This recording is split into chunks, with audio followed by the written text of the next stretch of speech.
Hey there, I'm Ben. Welcome to the channel. If you guys haven't caught any of the DR650 Redneck performance videos that I've put out so far this season, I can link a playlist in the upper right here. I would recommend you check those out before you watch this one, but just like I said, in those videos, we are not mechanics, so please don't take anything you see or hear in this video or any of my videos as professional advice. With all that being said though, this video definitely takes a shift a little bit more towards the scientific method, and I think a lot of you guys who were upset with the modifications that we were trying in the first couple of videos will be a little bit more pleased with what we're doing in this one. And I think Jason puts the reason for those videos and the reason for this video best. And it's kind of funny how this project went kind of full cycle. Like, it's not even that I wasn't like able or willing to spend the money on it. It was more of a like, can I do it thing, you know, like let's grind the needle, let's drill a hole, let's drill the jet, let's figure it out. And then kind of gave up on that. I was like, all right, let's just get it right.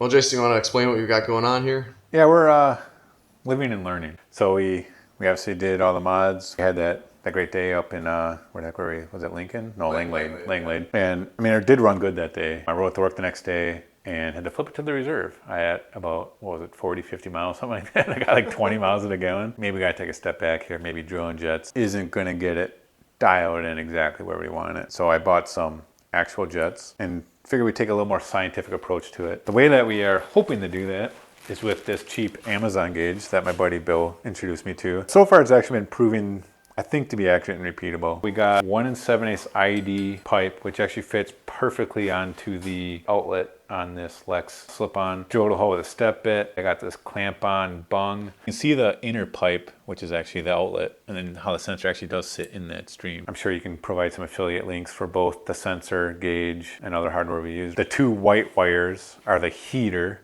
So you want 12 positive and 12 negative off the battery. Doesn't matter the positive and negative because it's just a resistive type heater. So it doesn't matter which way you go on it. It's going to produce heat. The gray is going to be the ground for the sensing element, which then if we follow this black wire to the front, that is this black wire, which goes to that black wire. So that's going to be the ground for the gauge. Positive is going to be the orange wire, which goes to the red. So red is positive for the gauge.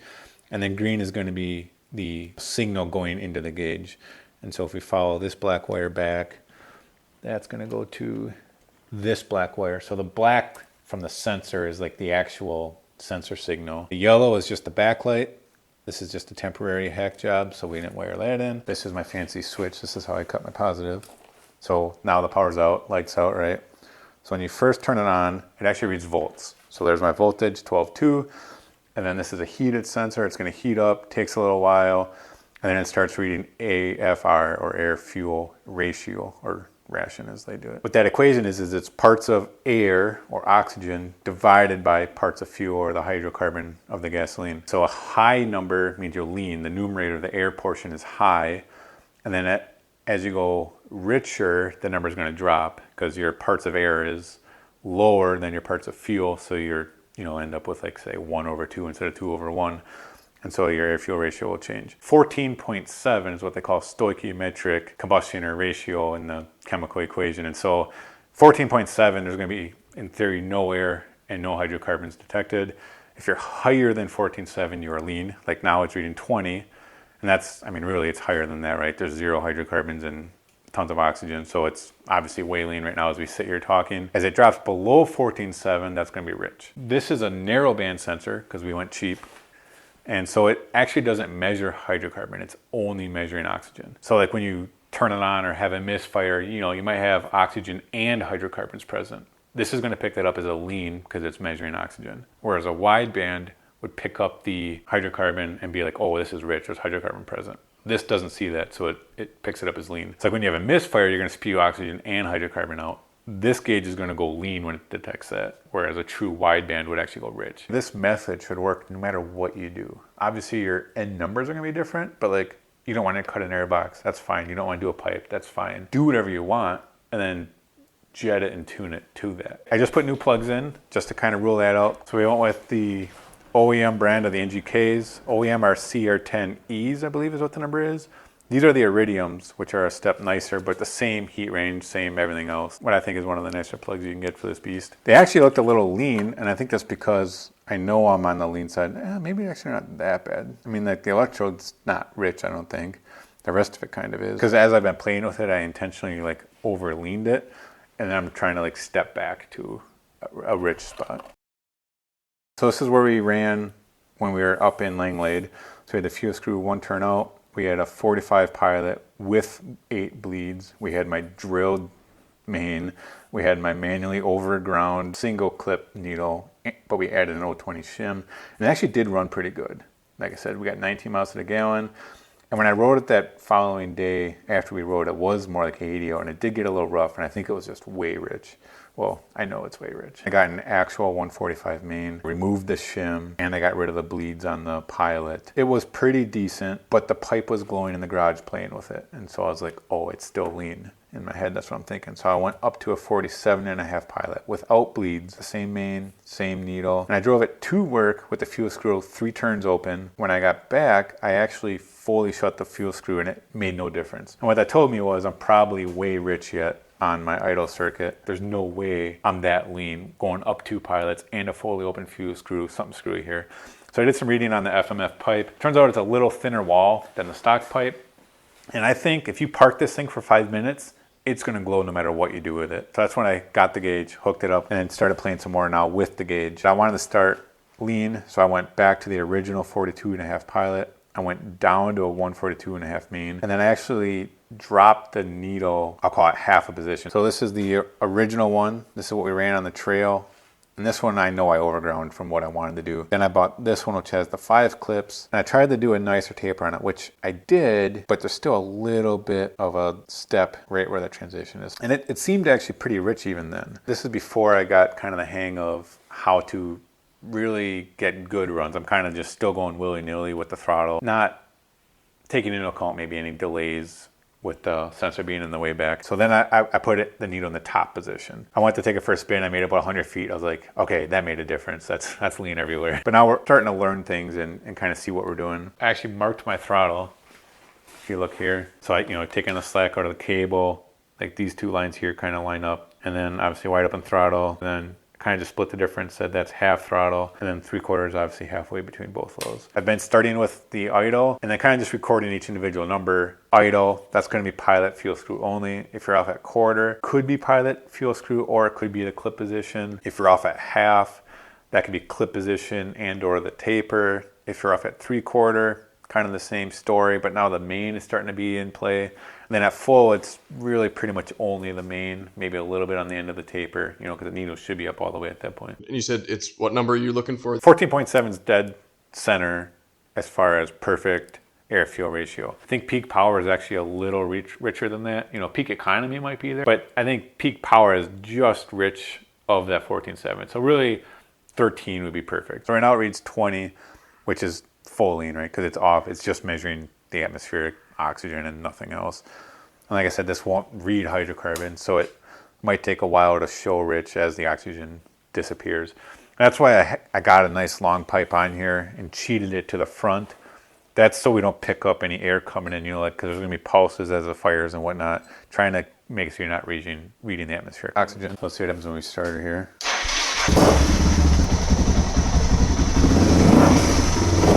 So it's definitely lean now. You can hear it doesn't want to rev up. It's like it's running out of gas. So it's definitely lean right now. Oh, yeah, so it started to come up and now it's back down. What was weird was when we would up the idle. See, now it's richening up as I up the idle.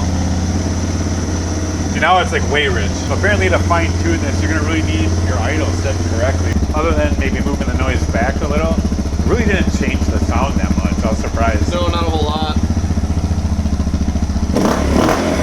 So I think we'll take it for a spin, just make sure we're up to temp, and then recheck the idle speed in the idle mixture.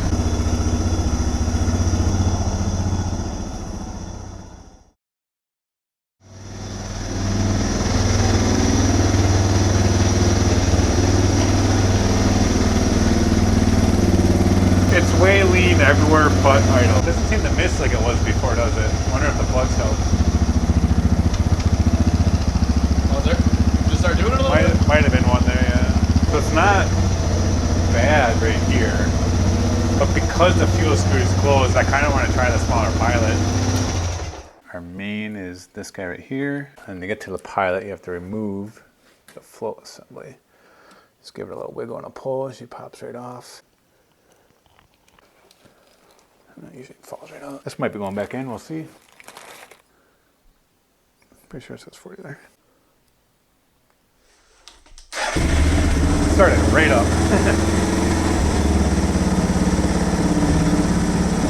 It's actually showing rich right now. Now we can shut that screw and see what it does. Hopefully it doesn't just shut and make no difference. You can see it creeping up.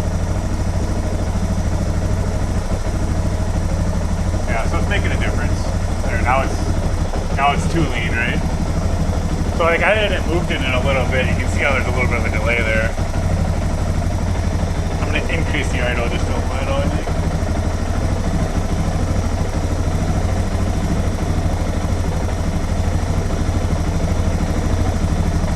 That's probably not too bad. I'm gonna just seed it to see where I'm at.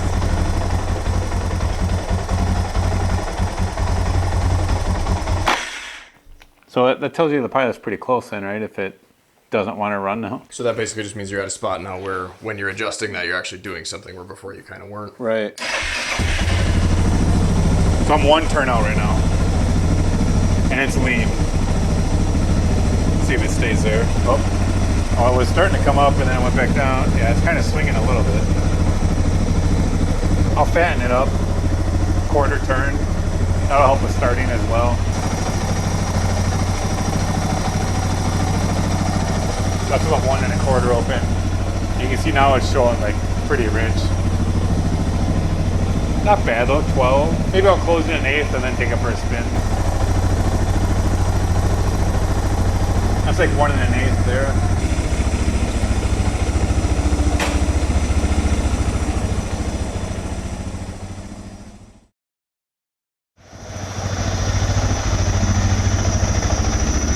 Idle is decent, everything else is way lean. It slowly rolled into it. I could see it was reading lean, you know. It was kind of chugging a little bit, and then I gave her wide open, and it just like went ba ba ba ba ba ba.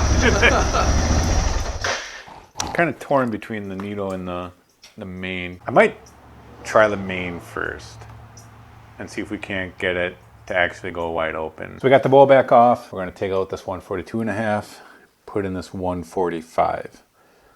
Technically is 2 spots over the factory 140 then. And there is this little spacer thingy. Let's see if it'll stay there. It does. So the factory jets are actually this bigger diameter one. That's just the only size they had, and that one shouldn't make a difference. And then we'll put it back together, try again.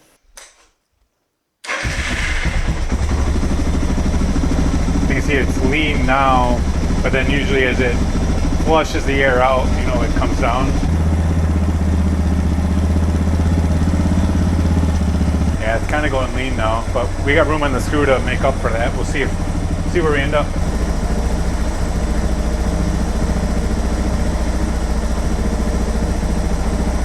Yeah, I think we're like 1 1/4.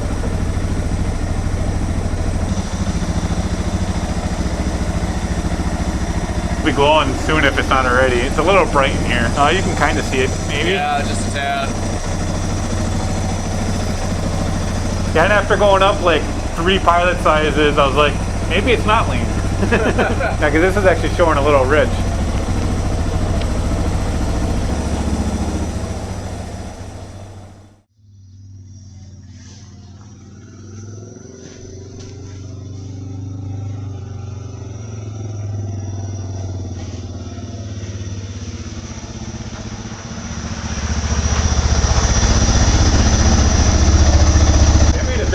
Everywhere. Yeah? It might be a touch lean in the middle yet. I think I might actually do more rides, more consistent step rides, and like actually write down each position. I just made like 1 pull in, I don't know, did I start second and then go to third, something like that. And so it was like 15 in second and then 19 in third at quarter throttle you know, more or less the whole time. And then I repeated that in half and 3/4 and full throttle. And you can see 3/4 and full is actually pretty good. Full throttle, it's the main pretty much by itself, which tells me this 145, probably pretty good. 3/4, not bad. Again, main's pretty good. That needle is starting to come into play a little bit. Little lean at half and way lean at 1/4. And this tells me our clip position is that needle too low. We're at what I'm calling 3.5. So that's the middle of the 5 notches, the 3rd notch, plus an 020 washer. So I think what we're gonna do is take the washer out and then move the clip down to the 4th position, stick with the main, stick with the pilot, refigure out how many turns we need, because that could get thrown off with that needle raising, and then kind of rerun and see what we got. So what I did is I took the seat off, took the tank off, and what I can actually do on this one is move it just enough to get the 2 screws out with our trusty JIS screwdriver, right? Mm-hmm. And it's magnetic.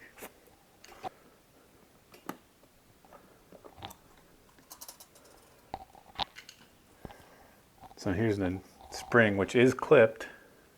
So far we haven't gone back. I do have a new factory one here. It might be compressed in this bag a little bit. You can see how much shorter we are, even still. That guy lifts out like that with your needle. And again, I'm actually running just a factory Suzuki needle here. No grinds on it. I believe it's a single taper starting somewhere up here. It's kind of hard to feel it.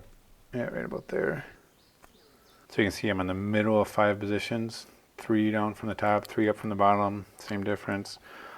But I did add this 020 washer to richen it up just a little bit. And what that does is it kind of gets you halfway between. And what we found is in that 1/4 to half, which is mainly clip position, we're on the lean side of things. So what we're going to do is get rid of the washer and then drop this clip down 1 position. So it'll be 4 down from the top. Don't forget that guy. Make sure it's seated. There is that step in there which people see and talk about. I don't know if you can see that or not. There's a step on one side and not the other. I know in one video they actually flat spotted the washer so it sits in further. That never made sense to me because they're trying to richen it and then they drop it. It's kind of funky though because it actually rocks on that step. I mean, I suppose once it's in the needle jet, it probably doesn't matter. But it's just like, why would you do that? It's just funky. Kind of interesting, eye-opening. As long as it keeps working this way, right? Like we're doing it right. Intentionally got the idle right. We intentionally got the main right, and now we're figuring out the middle parts. And it's kind of funny how this project went kind of full cycle. Like it's not even that I wasn't like able or willing to spend the money on it. It was more of a like, can I do it thing? You know, like let's grind the needle, let's drill a hole, let's drill the jet, let's figure it out. And then kind of gave up on that. I was like, all right, let's just get it right.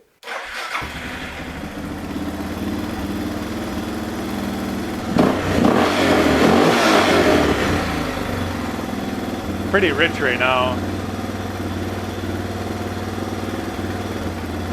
which I think makes sense, right? Like as you expose that taper, you're letting more fuel in. There's people that just remove the plug and go 2.5 turns out.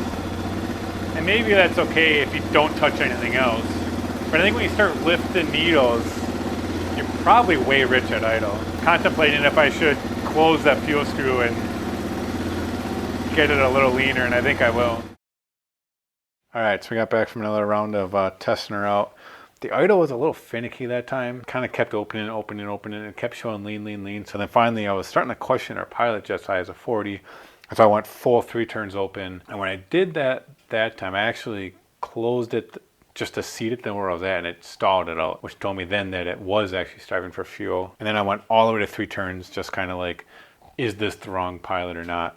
And it actually ran really well. It was on the rich side, it was 11.3, and like not fluctuating but buried there. And I think, it was maxing out the narrowband sensor. And the mid-range was still lean. 1/4 throttle. 2nd gear, it was decent at 12, but then 3rd, it was way lean.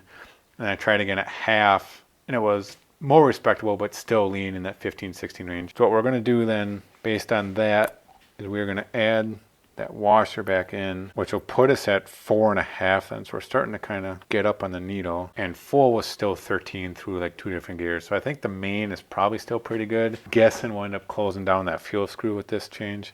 Seeing as how it was rich already.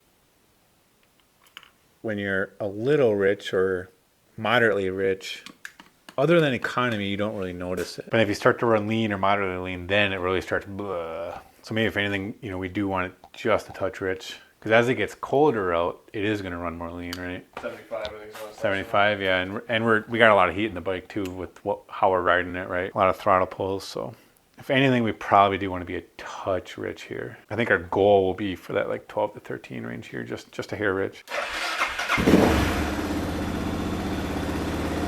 Drops pretty quick. Definitely rich. Kind of tempted to leave it there and see what that quarter mid-range is.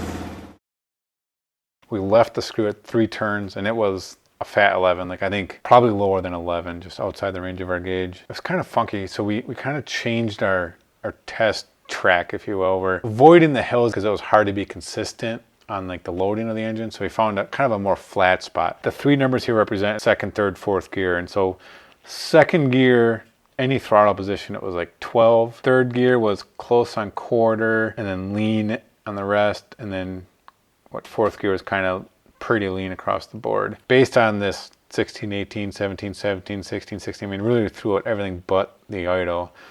And with the needle already 4.5 up, I'm gonna pull out the 145, which is right here, and put in the 147.5.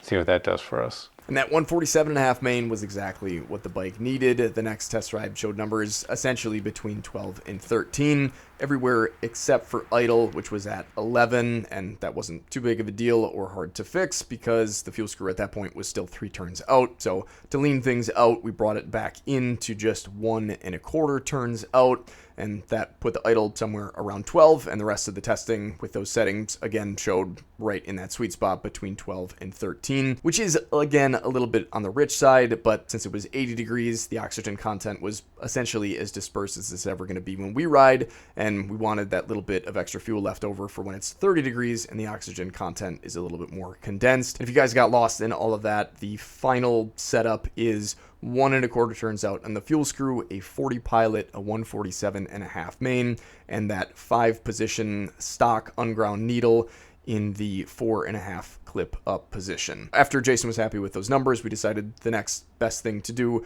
was to just take the bike out and ride it to see how it felt in sort of a real world riding condition. And we figured there was no better way to do that than to test it alongside my more or less stock DR. If you guys haven't been following the builds, both of our bikes have a 14-tooth front sprocket, but that's essentially all I've got done as far as performance goes.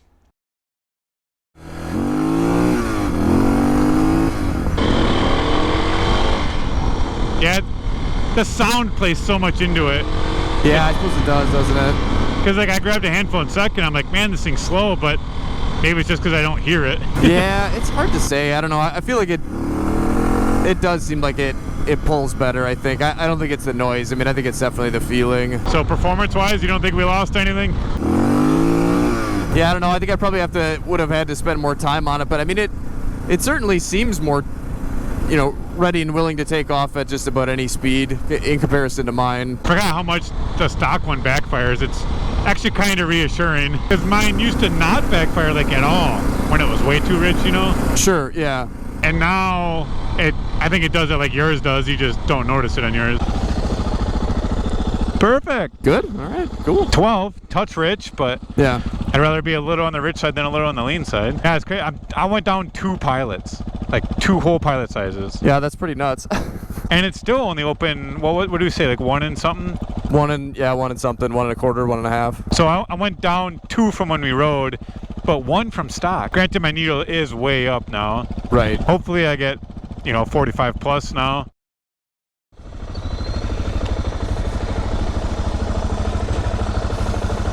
Moment of truth. Any guesses? 40.